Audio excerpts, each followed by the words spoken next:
Hello guys, I'm just here because I want to tell you what happened today. So I was at Ikea because my mom was getting a rug.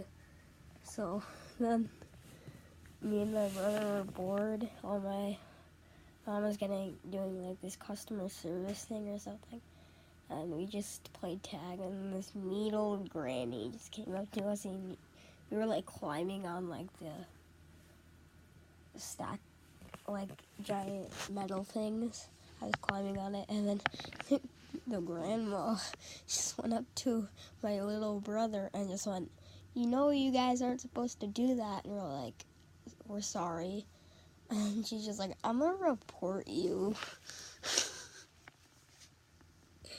It was so funny. I can't believe she said, I'm gonna report you. So then, I don't think she reported us, but we just told her mom and then we ran away.